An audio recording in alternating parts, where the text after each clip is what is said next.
Hello, husbands, fathers, sons, brothers, uncles, and nephews. I'm Dwayne Shigg. This is the Encouragement Show. This is the place to talk about your passions, products, and possibilities. Tonight is the time where we'll be talking encouragement to encourage men. That's right. We're encouraging men tonight. We're talking about discipline. We're talking about our dreams.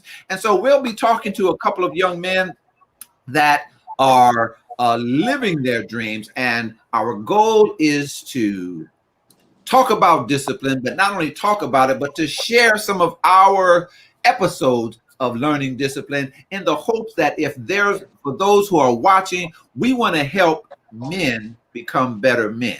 We want to strengthen those. Those men who already there, we are going to sharpen them. It says iron sharpens iron, and then those young men that may need a push, we want to do that. So this is a productive testosterone-ish conversation, if you will. And so, but by no means do I want anybody to think because we're pro-man, that means we're anti-female. That would be ludicrous.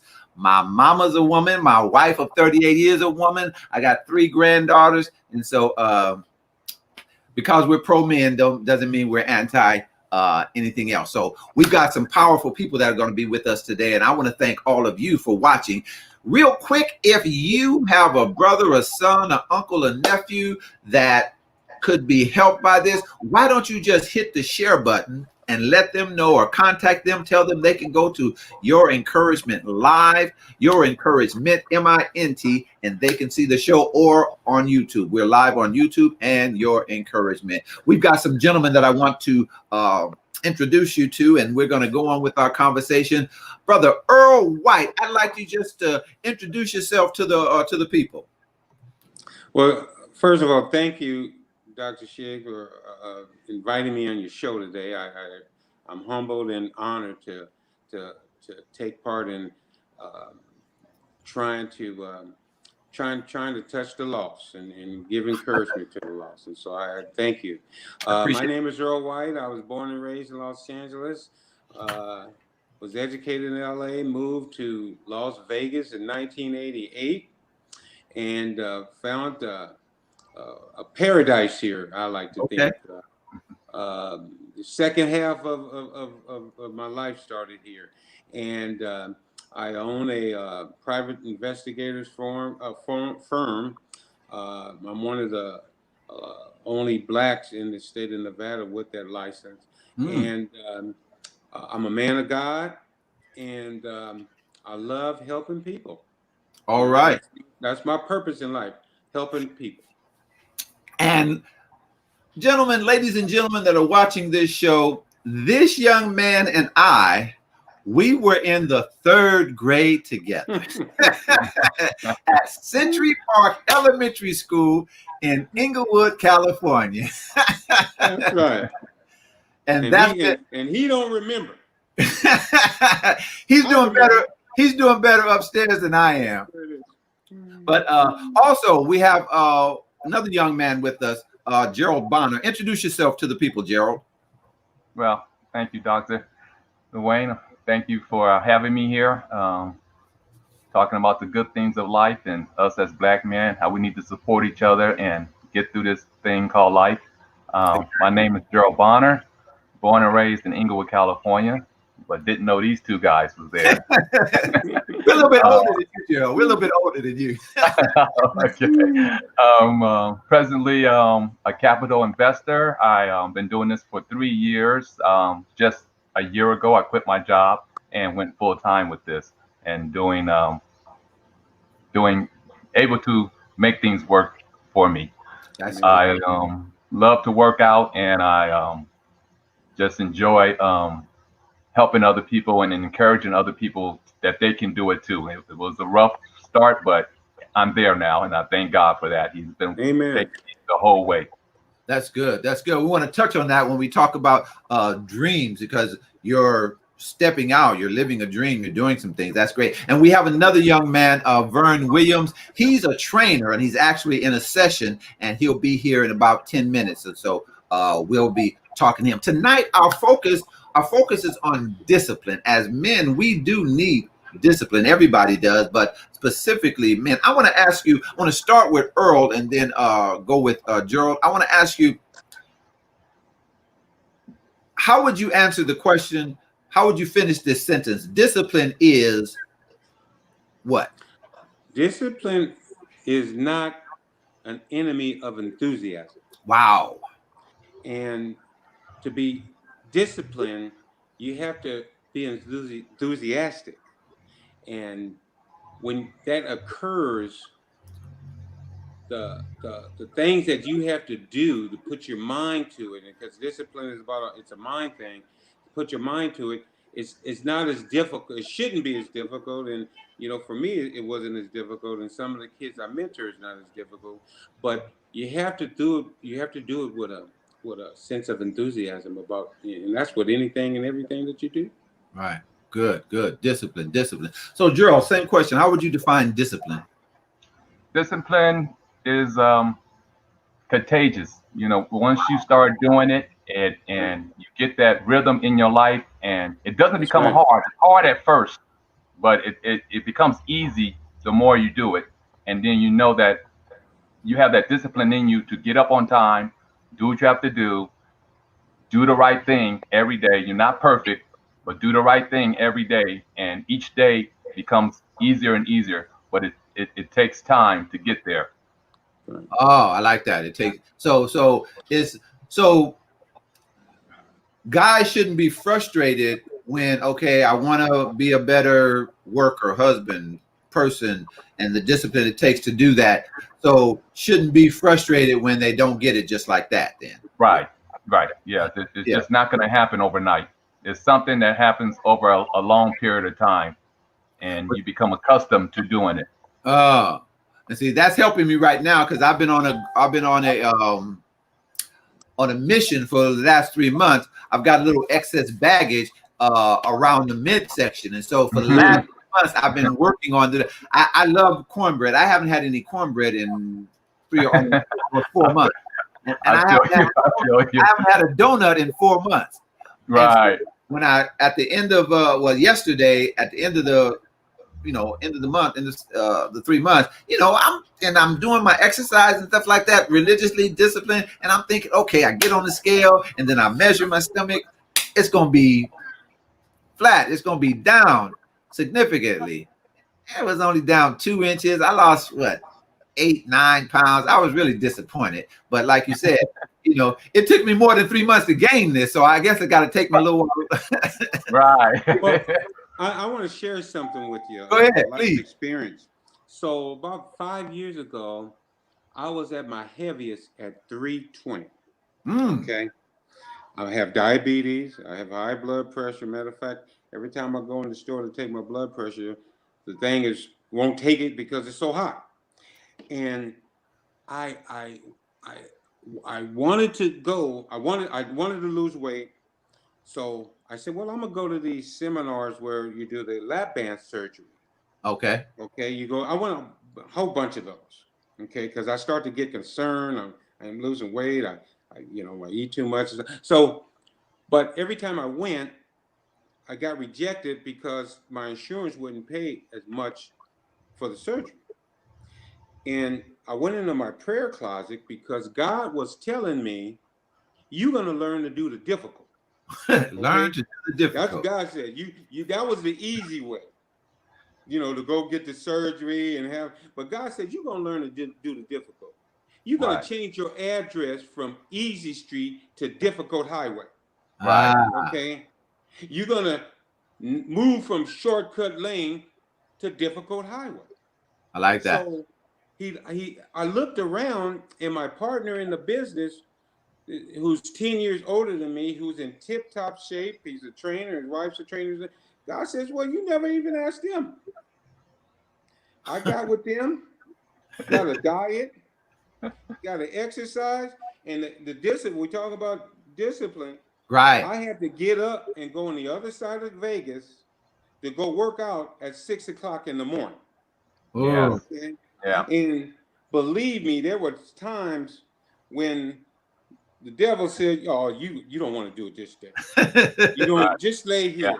It's too, Right. blah blah blah. You got to drive too far. You got to stop and get gas. You got to, But I stepped to it because I was able to see the benefits. See, when people start seeing the benefits, I already knew what the benefit overall good health is. But when I saw it happening to me, the benefit, because I don't smoke or drink anyway, but I saw it to me and the weight start coming off. I'm at 205 right now. Right. Because I stuck to it. And like Right. you said, Gerald, you got to stick, you got to have some, and our young man today, they got to have some stick-to-ness. Yeah. It's so easy to, it wasn't my fault, or they did this to me, or this, that, and the other. No, Blaming somebody else. You see it through. Exactly. And I know some of our parents, my father wouldn't let me join something. I joined something, and then I said, I want to quit. He said, no, you stick it out. Right. You join it, you committed to it, you stick it out. And so when it comes, especially if it comes to our health, Black man's health, we need to be disciplined. And I'll be great. I'll be great when I'll be terrific when Vern joins us. Of maintaining great health. Once I started, yes, I got to work out every day now, man. I have to do something, even if it's just walking. right. Now, let me ask you a question. The discipline that it takes now in each of you all's business, it took discipline to get there. And so how did you learn to be disciplined? I want to go with Gerald. How did you learn to be disciplined? Is you can relay it to a specific situation, or to how did you learn to be disciplined? Because it's not everybody's not disciplined. Yeah, my thing was my whole life I never liked working for anybody. Okay. And and I went to a seminar and a guy said something there about firing your boss. And I was like, you know what? I'm going to work on that. And that happened 10 years ago. But but here I am today. I fired my boss. Okay. So I had to learn that discipline. But at that time I had children and kids and all that kind of stuff. So I couldn't really quit my job because I had to support the family. Right. But I knew that when I was married at the time, my wife was backing me on my dreams and my decisions. And I had to go with a different plan and start putting that discipline into my plan. And just stuck to it, the thick and thin, the hard times, got through it all, the learning curves and all that stuff. And and soon it just became easy, after a few years of that. So you said after a few years it became easy. It became was it easier because you had been, because you enjoyed it? Was it easier because it's more of a habit? What made it easier, as you say? Yeah, it was something that I always wanted to do, get into the financial market. I always wanted to get into that.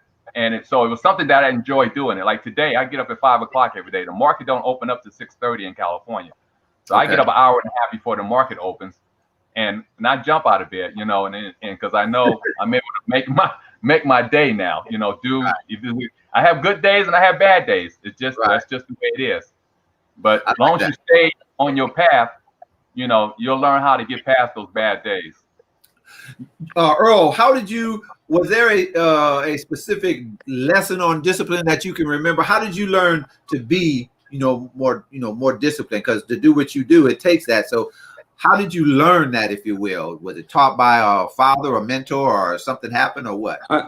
I come from a big family of 7 brothers, 4 sisters. My father worked for 40 years for the city of Las Vegas. He started off as a gardener in Griffith Park. And when he left, he was the superintendent of the airport. And in LA? But in Los Angeles, yeah. He worked in the city of LA for 40 years. Wow. And what I did was, and my brothers are the same way. I mean, he just installed in us a work ethic. You have to get up, and he used to tell us, we're not rich, so I'm not going to be able to leave you a lot. You're not going to hit the lotto, so you might as well get up and go to work and not fight it. See, people fight getting up. I had to get up at 6 o'clock in the morning. I had a little job at Burger King, and I didn't want to walk, so if I wanted him to give me a ride. So he said, I got to get up. I had to be at work at 9 o'clock, but I had to get up at 6 and leave at 7 if I wanted to ride with him. Okay. So I learned up getting up early, but I watched my father get up every day, go to work, watch my older brothers get up every day, go to work, not fight it, not find a way to call off, use a vacation time, and that's like that. You know, you have to find what you do in life. You have to find it and enjoy it. But young people today, if you know, if things don't go their way, they throw in the towel. They don't have no stick to it. You got to stick to it. You know, back my father worked for 40 years. Young people, they can't stay in a job for a year. Right. Okay. He worked 40 years. And like you said, Gerald, you know, you had to provide for your family before you went out and did other things. And that's where that came from, Doctor. It was just seeing my father get up, and I wasn't going to be the son that didn't get up. I was more afraid of calling off from what he was going to say while you didn't go to work. You didn't look sick this morning when I left, you know. Right. That's all that is. And then what happens in life, you see a lot of, not only my father, but the man down the street who worked the same, you know, you see these old school fathers, all they know is work. You know, my father never took a vacation because he didn't know anything. He didn't play golf. And when he took a vacation, he stayed around the house. He just didn't go to work. You know, so Exactly. We are talking to Gerald Bonner and Earl White. This is the Encouragement Show. If you just joined us, and we're having encouragement for men. We're talking about discipline, and you mentioned about the example. Both of you, example. So it is important to have an example of manhood, if you will. We're talking about discipline, and so I want to ask you, what is the best man lesson? You know, there's some lessons, some things that men just need to know. What was your best man lesson or manhood lesson, and how did you learn it? I want to go to Gerald and then to Earl, if that question makes sense. Man lesson. I think mine's happened in the Army. Oh, okay. Ooh. Yeah. I had some drill sergeants get in my face and wake me up because I had no discipline, no nothing. Wow. And that was the start of my, you know, disciplined lifestyle, as you know, as some people say, and things that I had to do and had to get up and do, and just young at a young age, I you know, he was in my face screaming and yelling at me like I never had anybody in my life do it before, you know. How did you respond to that? I wondered, the drill sergeant came outside to the formation and said, "Hey, how many of you guys want to go home? Put your hands up." I was the first to put my hand up because I was like, I'm going back to the block. I can't do this. Right. And then after a couple of weeks of it, he came back out and asked, yeah, how many of y'all want to put your, and then after that, we got used to it after that. But at one point I was ready to give up on the whole thing, but I'm glad I didn't. The good Lord kept me focused and kept me going in the right direction. Okay, kept you focused. And so with appreciation for that. Welcome, Vern. How are you? I'm good, sir. How are you doing? Doing well. Talking about discipline. Earl, want to ask you the same question. A memory of the best man lesson. As I was saying, each of us know there are certain things that men need to know: discipline, integrity, work ethic, and all those sort of things. What was yours, and how did you learn it? You know, when you're in the world and you're young and you think you know everything, you know, somebody takes the time. And, you know, I wasn't in the Lord or anything like that. I was running the streets of Los Angeles thinking I was God's gift to the world. Met a young man, I'm an older man, a Christian man, who just kind of was planting seeds with me. Every time he gave it the opportunity, I worked at Imperial Bank on Imperial and Western, and he used to come in and talk to me, just spend time, you know, took an interest in me. And one day he told me to, he asked me, did I know what I was on, what I was here for, what I was on earth to do? Never thought about it, had no, what do you mean? You know, he said, why do you think God put you here? And so then he shared some thoughts with me. And after that, and what he told me was, he said, make a mission statement for your life. Okay, you want to know why God put you here? Make a mission statement for your life. And that got me to thinking what I wanted to do, how I wanted to be, how did I want my life to proceed from then on? And it took a whole dynamic. When I sat down there and did that, and that's changed over a period of time. I got it stable now, but Right. because there's a difference what I wanted to do and what God wants me to do. Right. Later on, my mission statement changed for what God wants me to do, and not so much what I wanted to do. And that was a turning experience for me. Very good, and a thread of discipline needed through all of that. Welcome, Vern. Welcome, Vern. Our viewers, I want to welcome Vern Williams. No, he's not just an irresponsible, tardy man about being disciplined. He's working. He owns his own business, and so he was finishing doing some work, and then he came in, and I appreciate it. How are you this evening, Vern? I'm doing good, sir. Thank you for having me. Excuse my tardiness. I did just come from training. Oh, you're working. You don't apologize for working. and I know your wife is not making no excuses for you working. No. Not at all. I know your wife, so I know she's not. We're talking about discipline right now, and we're talking about lessons of, maybe the most significant man lesson, discipline. Now, you're a trainer, and so how did you learn discipline in your life? How was there a significant thing that happened, or a certain lesson that you remember about discipline? You know what? I learned just about everything I needed to know from my grandparents because they raised me. And both my grandmother and my grandfather. My grandfather was very old school, so he didn't really get involved, but he was there, in cases I needed him. One thing I learned as I got older, because I was under the assumption, like a lot of younger people, that growing up, whether I had fatherly advice or not, I was fine. I pretty much figured out on my own, whatever I didn't know, but, it was no big deal. It wasn't until I got older, and then I had my own family, I started my own children. And then, even through the good times and bad, people like, you Dr. Shit, you Bishop, like seemed to take interest in what I was doing. And it made me realize, what, my mindset about the entire thing is kind of off, because it was important to have, a male that was older, that had been through life experiences, more so than me, before me, and that could kind of give me, some guidance, mentorship, for lack of a better word, while I was going through my stuff. I said this entire time, like, whatever I go through, I'll just go through it, I'll deal with it, I'll bottle it on the inside, like a lot of us do. I just think about it.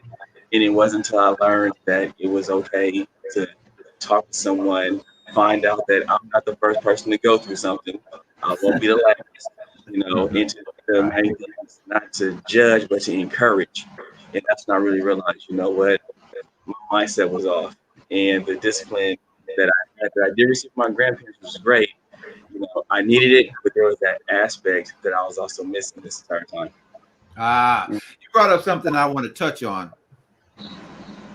Bottling things up inside, and oftentimes, stereotypically, it's said as men, sometimes we bottle up things. We don't talk about our feelings.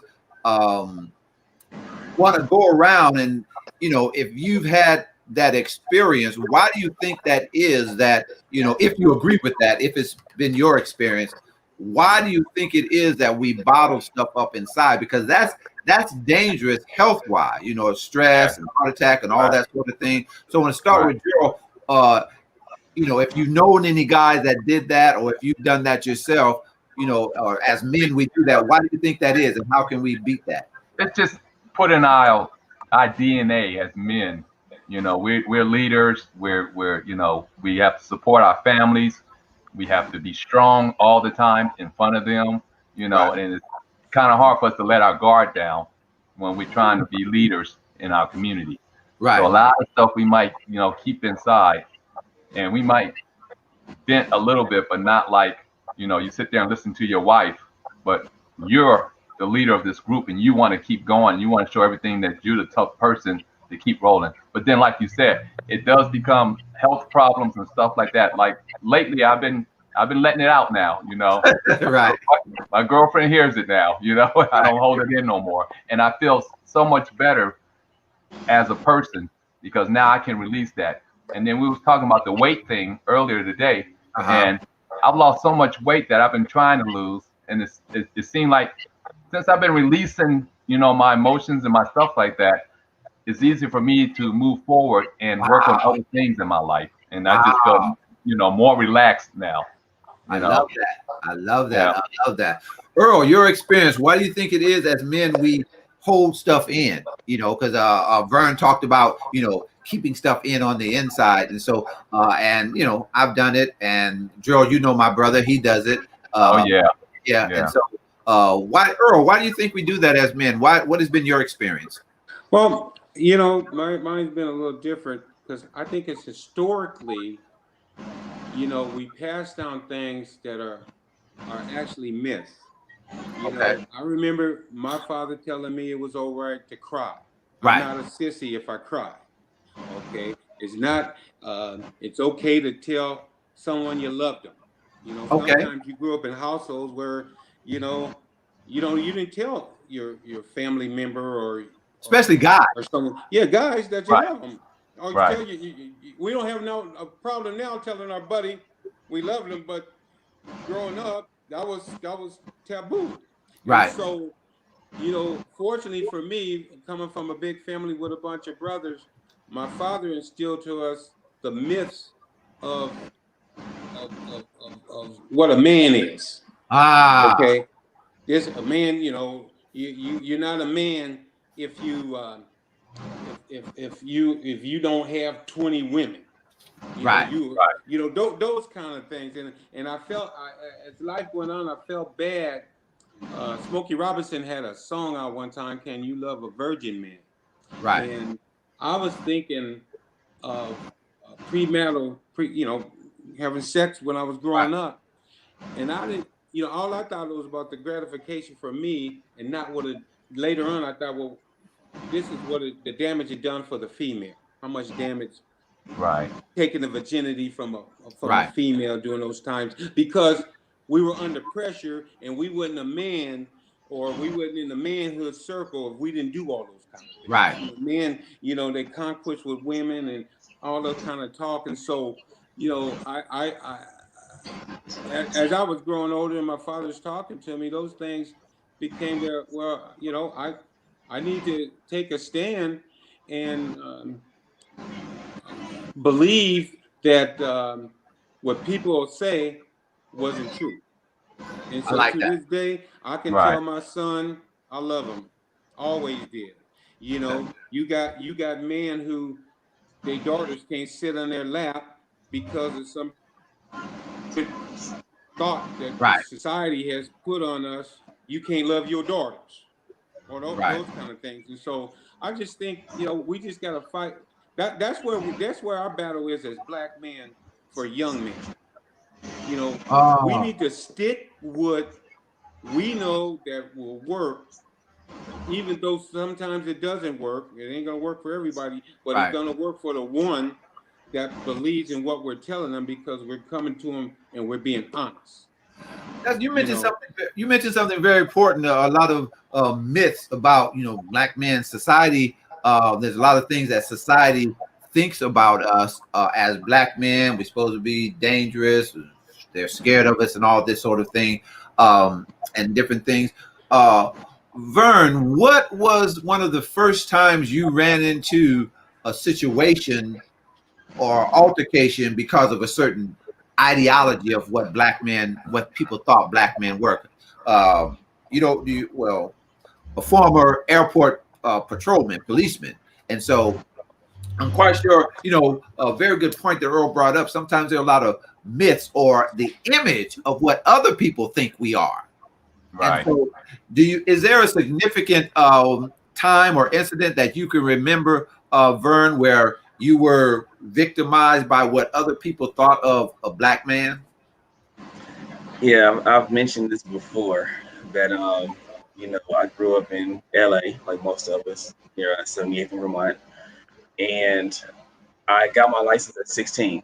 I've been driving maybe 6 months, and I pulled off my street, and I got pulled over by LAPD's 77 Division. And as soon as I pulled over, the first thing they did was they started, hands on their guns, get out the car, start yelling at me, and then they told me, to keep my hands where I can see them. I had no idea what I had done. Mind you, I think I had just turned 17 years old right now. So this is my first actual encounter with law enforcement as someone that was a motorist. And so they approached the car, start yelling at me like, hey, when I say pull over, you pull over immediately, which I thought I had done. But I guess I didn't pull over fast enough. Got me out the car, did it the old school way, putting my hands against the wall, patted me down, searched my car, did not ask me for permission or anything. 17 years old, mind you, I'm a minor. Searched my car, didn't find anything. And once they didn't find anything, and his partner said, there's nothing in here. He asked me, first question out of his mouth, so what's your gang name over here? What do they call you?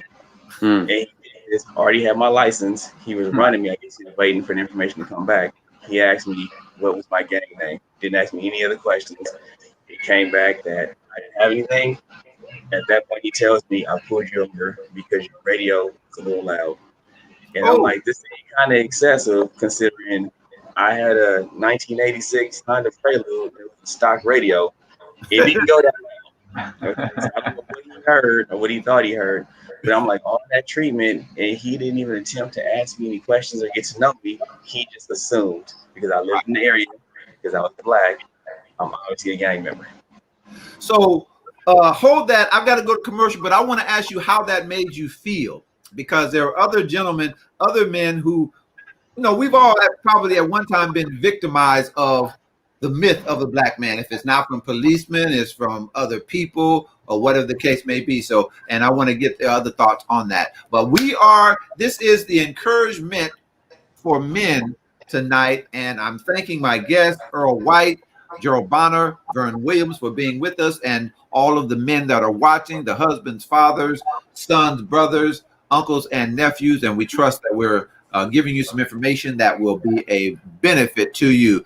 I am grateful for all of our sponsors, one of them being the book, The Modern Day Jabez. In the book, the author says, I threw the rules out the window. I was doing a play-by-play in my head. I was doing a play-by-play in my head of what life was going to be like. No more pain for me is what she said. She told herself when she has children, they will never feel what she felt. She would protect them at all costs. Little did she realize that she was planning a life, a marriage, and a parenting without God. The Modern Day Jabez, Shattered but Redeemed, is a book by author Paula Kendrick. You can get your copy at livingwatersbooks.org. That's The Modern Day Jabez, livingwatersbooks.org. Another one of our sponsors is an author with the book titled The Mask Behind the Mask by author Sheena Gordine. It motivates you to look inside your mask and know that it's okay to cry, okay to be sad, okay to be mad, and love who you are through it all. We wear many masks to cover our flaws or imperfections, but there's another mask that we still hide behind so that others don't see it. Remember, it's okay to love all of you, including the imperfections that we try to hide from. This book of poetry will inspire you to embrace the real you and be strong through it all. The Mask Behind the Mask by Sheena Gordine. Get your copy at Amazon.com. If you have a book, a business, a product, or service that you want to talk about, you want to promote, I encourage and invite you to come on the Encouragement Show and talk about it. If that's you, you can contact us at drshig@gmail.com. That's drshig@gmail.com. And you can come on and talk about your book, business, product, or project. We talk to authors, artists, and entrepreneurs.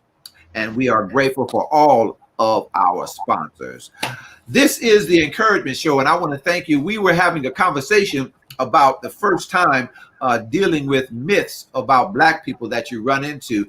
And Vern was telling us about the situation. And how did that make you feel, Vern?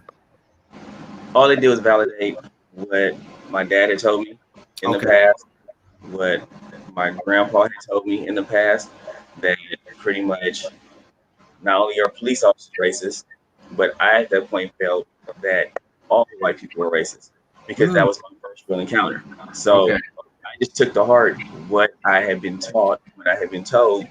And, I'll admit that there was a period of my lifetime when I was younger that I had I want to say a hatred, but a dislike for a certain race because I had not had any positive experiences.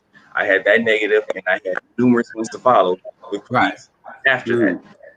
It wasn't until I went to college and I had a white roommate, and then I had met other white friends at college that I realized, you know what, I can't dislike an entire group Right. because of a couple negative experiences. Right. And I'm thankful that I was able to learn that experience because if I wouldn't have, I don't know where my mindset would be right now. And I think that Mm.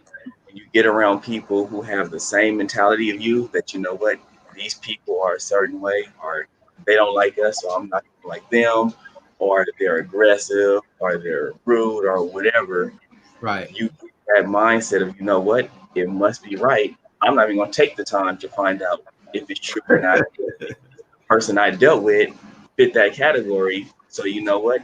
It must apply to everybody. And that was the mindset I had.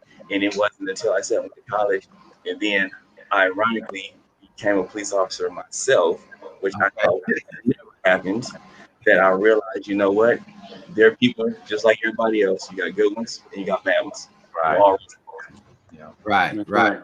right. That's very, very, very good because sometimes it can do a number on you. And good thing that realize, okay, those people were negative people and not Right. not all people from that particular race, if you will. And Mhm. so it's important to learn those lessons because it can affect you later on. I want to ask you the Gerald and Earl in terms of any particular myth about Black men come to mind that you have fallen victim to, and how did you overcome it? Any particular one that may come to mind? We'll start with Earl and then finish with Gerald. If there's anything that from your experience, a myth, some things that people think about Black men that you run into that type of thinking. If that's been your experience, how did you deal with it? I one of the things that my oldest brother, taught us was how to tie a tie and how to be comfortable in a tie Hmm. at a young age. Tie Right. and suit and stuff like that.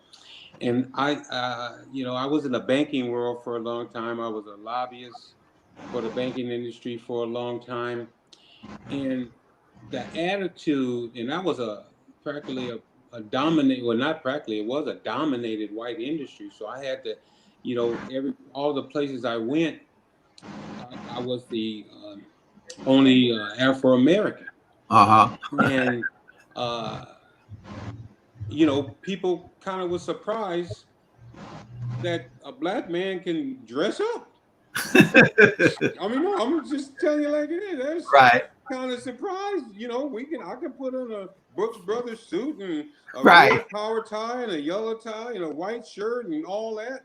And those were the kind of things that I was dealing with. Just the almost a Black man couldn't be in that industry. And Joe, you know what I'm talking about because you're in it now. And Right. with your clients and stuff. And so that was you know don't we have a mop and a broom you could be doing anything, and you in Right. a suit and tie? Exactly. So it was kind of strange for people. But listen, I knew what I was doing, so I just kind of debunked that and kept rolling. But Oh, you just be surprised that, and that's the thing that we got to teach these young people. You got to be comfortable in the top.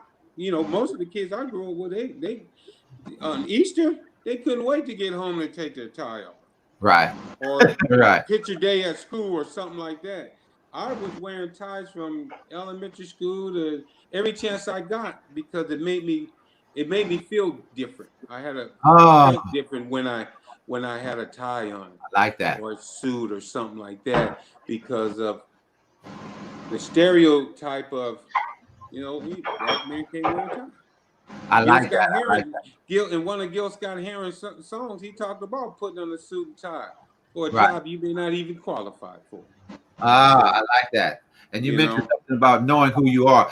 Gerald, same question. Any particular myth about us that you fell victim to that you had to deal with in life? Be honestly, I had the same situation that Vernon had. But I was a little older than him. When I got back from the service, I was just home on the block, just got out of service, and Inglewood PD officer, two white officers jumped out of the car and they pulled their guns out, and for no reason, and they said that it was a shooting in the area, and I matched the description, Of course, and you I was like, probably okay, what's the description? I was driving a black car. They was looking for a red car. I didn't say anything. Then right, they took me around the front and threw me on the hood. And I'm like, okay, where we going with this? And they questioned me about where I was going. right. And at that time, because I had been in the service, so I was with all races. So I always would go to the king thing: judge a person. Don't judge a person by the color of their skin, but by the character of their heart. And Right. I'm always been that way, That's good. So that was like one of the situations that kind of brought me back about white people and I like that. why you treat me like this, Right, And right. once they did my background check and everything, he said, and then one thing he said to me, oh, you don't have a criminal record? No, let me run his name again. And I'm like, no, Ah, yeah, no, I don't have a criminal record, And it right. was kind of daunting to me, like, hey, all right, this is real out here. I have to be careful. I like See, that. this stuff been going on forever. It's just Right. now cameras are showing it, I like that. Yeah. Yeah, And so it's just like, yeah. Will Smith said that racism is not new; it's just being filmed now. there you go. yeah. Yeah, exactly. Yeah. It's just, and Earl, you said something significant as it relates to all this when you're talking about the tie and everything. Said whatever they said didn't bother you because I know what I'm here for, and that's so important. That although Right. other people may think things about you, you know what you are about. You know Right. you're here to do business. You're here to play ball. You're here to get an education, whatever the case may be. And that's a very significant thing that you brought up, knowing what you're here for. I want to switch right quick to, and it's kind of a slide, not a switch, but I want to talk about dreams because each of you are doing something that I think is incredible. Because a lot of times we have dreams. You know, and I think it's a poem talks about a dream deferred, dried up like a raisin in the sun. I think that the things that you all are doing are incredible things. How important is it to have a dream, a desire, something that you want to do? Earl, the business that you have, is that something that you always wanted to do, or you just, fell into it, if you will? But answer that question and talk about how important it is to have a dream, something that drives you. And I want to deal with the other two on the same issue. No, that's not. That was that. I just kind of got into that because you always got to be prepared. Right. Life changes, and so the business I'm in now, I was in the real estate business out here, and that took a dive, and so something else. God just saw that something else happened. But when you talk about dreams, your imagination is your preview to life's coming I attraction. like that. I like So that. you have to use your imagination or your dreams and see where you want to be, because that gives you a clear focus on the steps and the people and the things you got to do to get there. We can't do anything in this world by ourselves. We need some help. We need divine help with the Lord. We need to make sure that this is what He wants to do, because when the God puts His stamp on it, then it's going to be a success. Right. It can't. It won't fail. But what we have to do is we have to take the time and look at those things and where you want to go. And so, and because as life goes on, those things change. I want to get a college education. I'll get married after that. Well, that didn't happen. So I had to change that. I got married and still went to college. And, you know, as we go along our way, we just have to be available for the opportunities. Big opportunities come once in a lifetime. Small opportunities come every day. And we have to be on guard for those small opportunities. And those come by saying hello to somebody or picking up a conversation or being nice or those kind of things, because they can lead to something. And so I like that. I just think that, you know, we just got to be prepared, and we have to use our imagination and share. We got to share what we want to do, because, you know, people want to help people. Right. You share something that you want to do. We're talking to you right now, and a year from now, you might be on one of the local channels. There, Dwayne Doctor in Los Angeles, doing this. Right. You know, if Travis Smiley and them did it, you can do the same thing. I like that. I like that. That's what. So we just gotta be disciplined about it. We talked about discipline. We gotta be disciplined about it to see it through. Setbacks come, you know, victories don't come by accident. I like that. And Vern, you know that you can't be victorious if your body's not in shape and you're not prepared for the battle. We ain't never gonna win. Right. Dream. So Gerald, and both of you all, Gerald and Vernon, you all are now in a different career than you worked before. So, but how important is it to have, you know, a dream? Was this particular field that you're in, Gerald, a dream, or is that just the avenue to your dream? But I know it's a lot of questions, but how important is it to have all of these things? It was always a dream. It's just the timing wasn't never right, you know, until lately, you know. But I always had. But I want to say, with a dream, you got to have a plan, and you have to write it down. And that comes when you put it on paper, and you see it every day. Then the discipline comes in. Because, you know, this is your dream. I have my plan. Now I'm going to make it work. And sometimes I didn't think it was going to work at all. I said, you know, man, I'm going to go back and get a job. I'm you know, I ain't got no money today, you know. But you just stay true to it and keep working at it and trust in God, because you're going to have your up days and your bad days, like I said. But you need to get it down. You need to know your steps by steps on what it takes to get there. And each failure that you have is an improvement in your life. But no, it's not. A failure is an improvement in your life, because that's just something you learning not to do. That's right. I love it. You know, you just keep. Dreams are good to have, but let's, you know, you got to be concrete with it. Put your steps down. Do what it needs to do to get it done. And then, like I said, that's when the discipline comes in. So the dream, and then the plan comes to fulfill the dream. Right. And then the writing it down, steps, and all those different things. I love it. I love it. Vern, having a dream is important. Sometimes you have to make a shift. You had to make a shift. So how important is it to have a dream, and how has it worked with you in the shift in life that you had to take? So mine's a little different from most people, because I never really had, if I went off of my dream, right now I'd probably be an accountant. Okay. When I went to college, I said, you know what, I'm good at math, I'm good with numbers, let me go into the accounting field. Got to college, hated every second of it. When I left, I was like, you know what, I'm going to go into some kind of business field, because my degree was in business administration. Okay. I was told by co-people that, you know what, I can see you being a police officer. I said never, because all my experiences, it will never happen. Next thing I know, I'm in a police academy going through the process. Was not my dream. Some people, who was their dream, they did not make it through the academy. A lot of them didn't make it.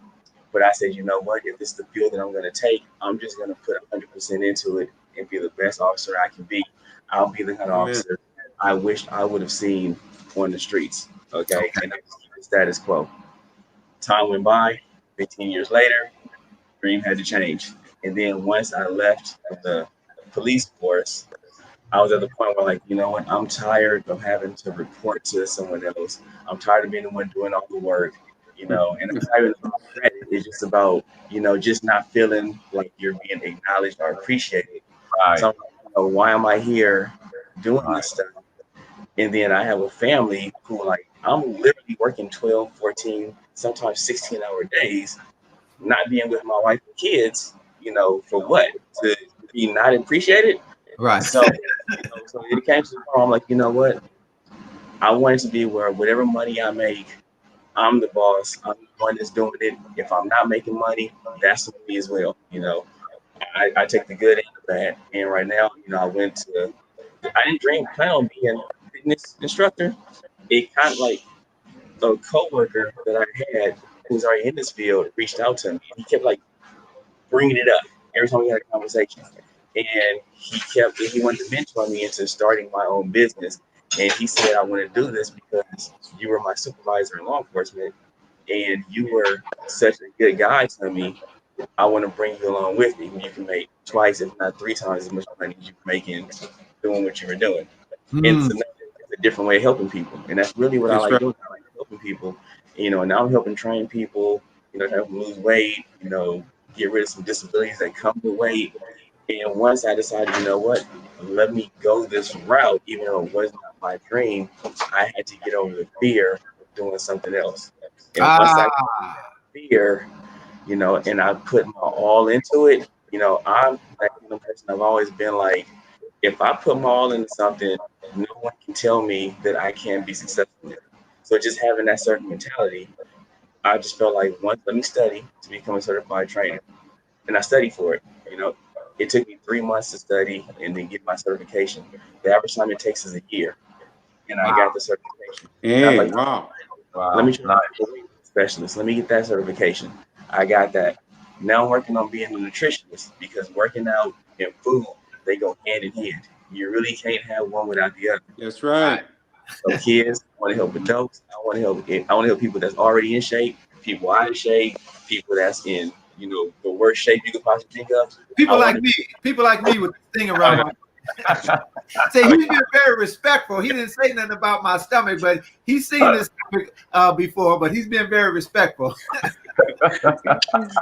I know everyone has a different place in life. And I'm like, if I can get both, the working out and the nutrition, there's some people that just don't want to work out. But if I can just help them along with their diet, and I don't like using the word diet because those do not work, but just people understand, what food does to the body, then you have a choice. Either you can try it or you continue where you are. My thing is, as long as you're happy within your own skin, I'm just happy for you. Good, good. So continue that. I want to take a couple of seconds.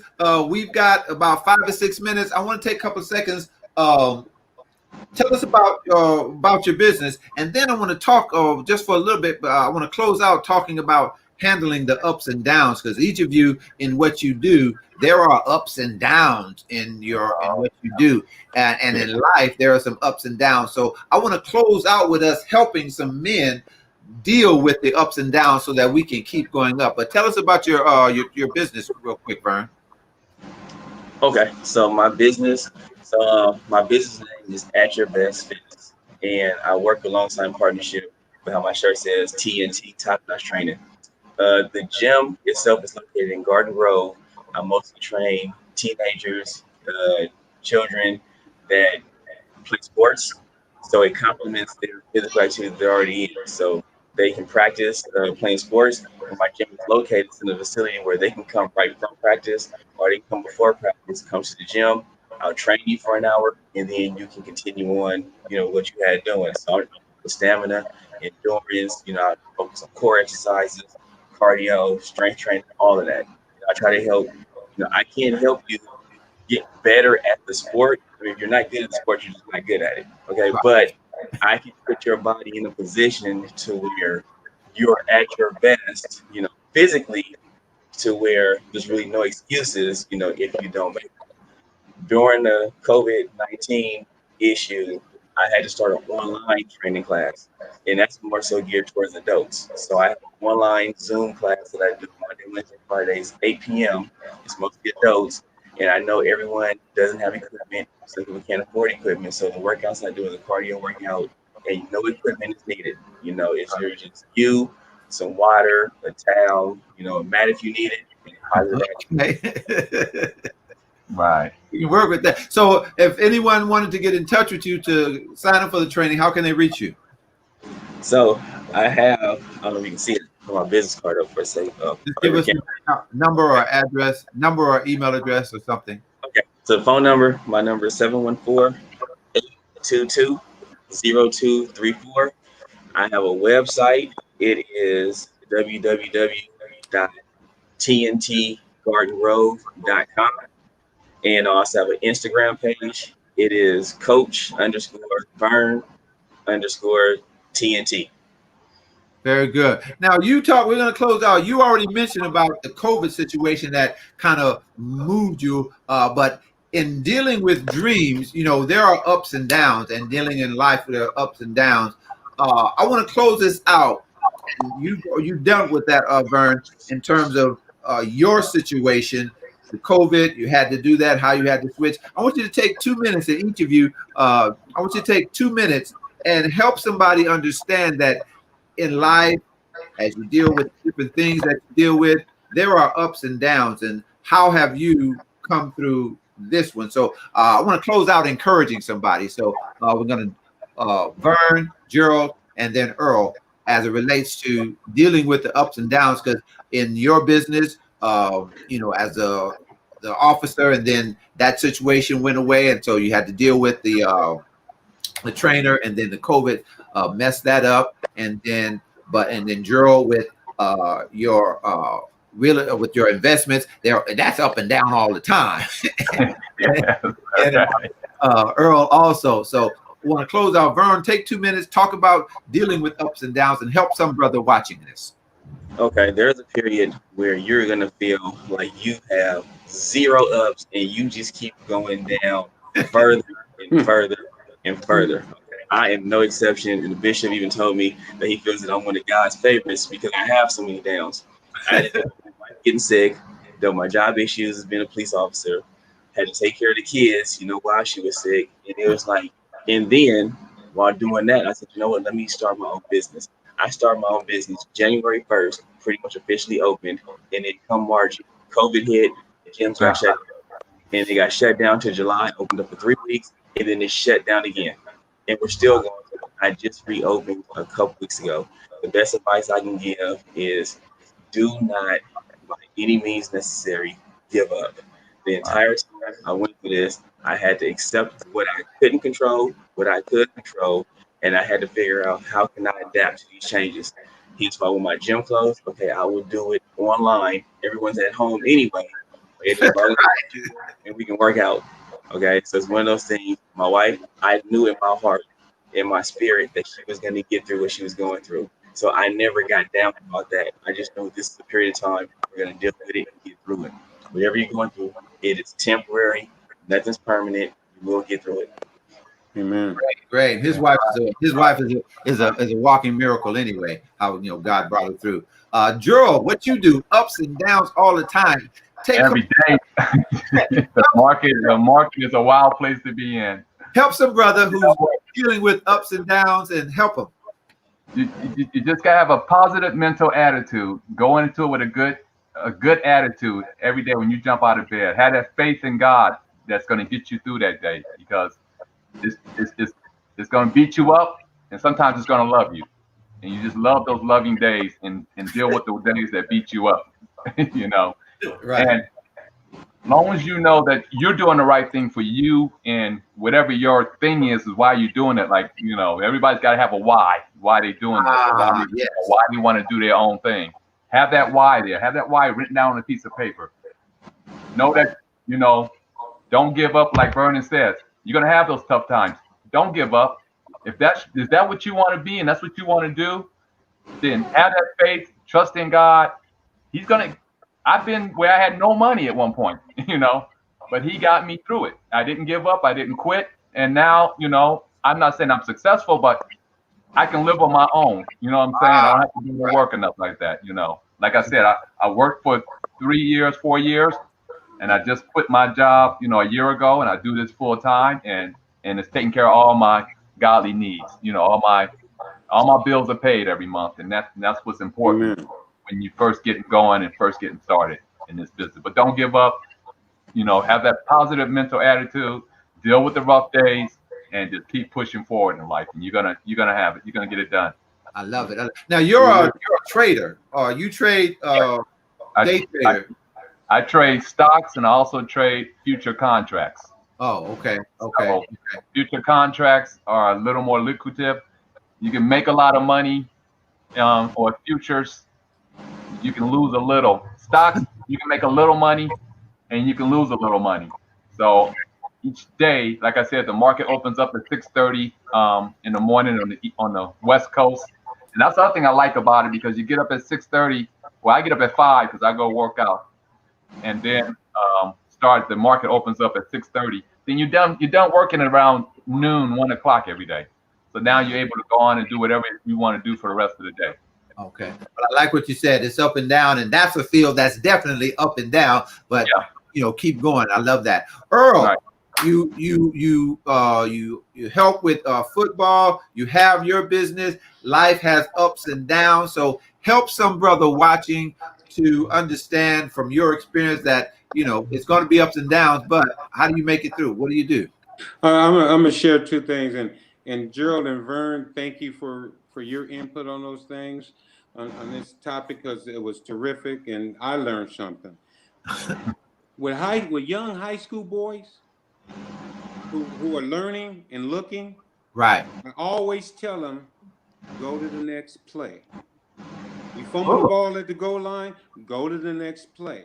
When we have a setback, we have to brush it off and go to the next play. We still got a full game. We still got a full game to play. But you'll be no good if you're gonna remember the play you made in the first quarter. So in life, we gotta go to the next play. Oh, I love that. The next play. The other thing is God will make your passion your ministry. Okay, whatever you're passionate about, God will turn that into your ministry. And when he turns it into your ministry, you're helping others, because God doesn't want us to hoard gifts. That's why he gives us these gifts. All of us have gifts. God, and those are not for us. Those are for to help people. And so whatever you're passionate about, God will make it your ministry, and you so focused and concentrated on that, especially if it's helping other people, that the setbacks would be minimal. The challenges you'll be able to face, because you got to continue helping somebody. See, I think about my problems, and then I go, well, that person over there got some bigger problems than I do. They don't have no running water where the kid can take a shower and go to school. Right. I had kids that couldn't go to school because they couldn't take a shower because the power got turned on. Wow. So when I think about my challenges and my ups and downs, I'll just look around me, and there's somebody worse off and they can need some help, and I need to try to be there to help them, especially the young people. We have, as men, and I'm talking to all of us, right? We have to find a way to collapse the space between us and our young men. We have to find a way. Nature demands that. God demands that we find a way to take the time. And I saw sometimes all a young man needs is some time. Somebody to tell him to hang in there. Right. Yeah, you can finish school. You can finish school. You can do that. You can do this. Because as people, we've always been told when we were growing up, and our parents, people told our parents, "Oh, you can't do this. This black person can't do this. Black man can't do this." So, but we're beside that because we know we can do that. But one of the ways that we can fight off the adversity when it comes is to make sure we stay disciplined to the things we want to do in life. And if God and our guiding principle has to be to help our fellow men. I love that. I love that. I love that. Go to the next play. We have to go to the next play and continue going through as Gerald and Vern said, the next step, helping somebody, because it's not for us.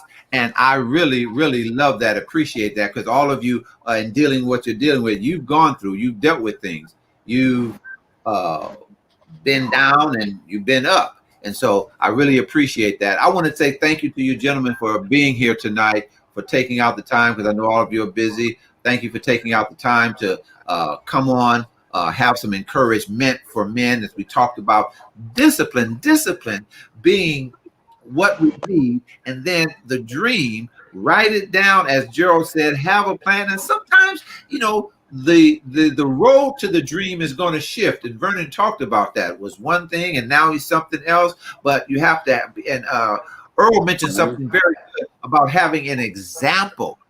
He's had examples, and then we have to be examples of what can happen. Right. I like to tell people, if a thing has been done, that means it can be done, and it can be done by you. And so all of us can be what I call pictures of possibility. My father, greatest man I've ever known, he was a picture of possibility for me. He's gone now, and I miss him every day, but he was a picture of possibility. And so we can be that picture of possibility for some other brothers, young brothers, older gentlemen. We can be that picture of possibility that you can make it through. You can, after a certain thing is shut down, you can still, and you feel it, you can still go to school. I went back to school at 50 years old. And when I started school after that, I didn't even have a job. But I went back to school. You can go back to school. You can be a day trader. You can own your own security company. You can switch reels.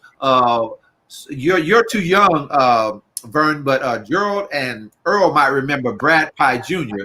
He used to say switch reels. He was a sports person that come on the radio here in Los Angeles. He said switch reels. Yeah. And you can, he just died too. He just died. Yeah, he just passed away. You can switch reels like Vern did. You can switch reels. And so just want to close out saying, brothers that are watching, husbands, fathers, sons, uncles, and nephews, you can switch reels. Go to the next place. You can make it. And we're here to show you and encourage you that you can do it. And I want to thank these gentlemen for taking out the time to be with us on tonight. And I want to thank all of you for watching this show. If you didn't catch it from the beginning, you can go back and replay it on my Facebook page, Your Encouragement, as well as YouTube.